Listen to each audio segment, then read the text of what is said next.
What are the first countries that come to mind when you think of colonial powers? You probably think of the British, the French, the Portuguese, or the Dutch. All European great powers with a long colonial history. But one European great power did not seem to play a role in this competition for colonies: Austria. However, Austria also had colonial interests and owned its own colonies. Therefore, today we will look at Austrian colonial policy, see where in the world the Austrians were active, and how successful the colonies were. When in the 15th and 16th century the first phase of colonization began, especially by the Spanish and Portuguese, it was very difficult for Austria to undertake its own voyages of discovery to the New World or Asia. Austria, which in the meantime was ruled by its own Habsburg line, was located in Central Europe without its own access to the sea, which meant that it failed in terms of logistics alone. This changed abruptly at the beginning of the 18th century. In 1714, in the course of the War of the Spanish Succession, Austria gained possession of the Austrian Netherlands, which roughly comprised the area of present-day Belgium and Luxembourg. Austria now had access to the sea for the first time and was finally able to undertake its own trade and discovery voyages. The Habsburgs did not hesitate either and, following the example of Great Britain and the Netherlands, established their own Imperial East India Company. The targets were mainly Bengal, in the northeast of the Indian subcontinent. There the Austrians were able to establish some bases and trading houses. The history of the Imperial East India Company was short-lived, however, as it had to be dissolved again in 1731 due to pressure from other naval powers, first and foremost Great Britain. But Austrian colonial policy did not end there. Maria Theresa founded a new trading company, the Trieste East India Trading Company, which undertook voyages of discovery from Trieste under the flag of the Holy Roman Empire ruled by the Austrian Habsburgs. Thus, in 1777, Austria established its first colony in East Africa. This was Delagoa Bay, now called Maputo Bay, where the capital of Mozambique is located today.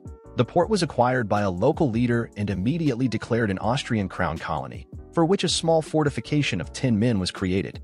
Next, the East India Trading Company was drawn back to the Bay of Bengal, where some of the Nicobar Islands, to which Denmark actually laid claim, were acquired. They too were designated Austrian crown colonies. Trading houses were established, but only 6 men were left behind to defend them. The most ambitious plan, however, probably came from Moritz Benjowski. The adventurer and explorer wanted to take Austrian possession of the island of Madagascar. His proposal was heard at the Viennese court, but no financial or military resources were provided. This was another way in which Austrian colonial policy seemed to be getting more and more bogged down. Austria simply did not have a large navy ready to defend the non-European colonies. Moreover, there were too few seafarers and sea merchants in Austria who could have made a profit from the colonies, and the pressure from the other colonial powers kept growing. Thus, the Trieste East India Trading Company was dissolved again in 1785. The Delagoa Bay was conquered by Portugal and the Nicobar Islands fell to Denmark. Only the name of the island Teresa, named after Maria Theresa, remains to this day. Although the later struggle for Africa was led by the other European powers, Austria did not hold back entirely, as is often assumed. The Austro-Hungarian dual monarchy undertook expeditions and missions to the Sudan, Uganda, and penetrated as far as the Congo Basin. Austrian stations and outposts were founded everywhere, but an actual, long-term colony could never be established. It did, however, have a strong presence on the European continent. Some historians argue that Bosnia-Herzegovina, which was granted to the dual monarchy at the Congress of Berlin in 1878, can be called an internal colony. And many contemporary Austrian authors considered it a substitute colony. However, it is in any case debatable whether one can speak of a colony here. Austria-Hungary even managed to establish a trading base in China.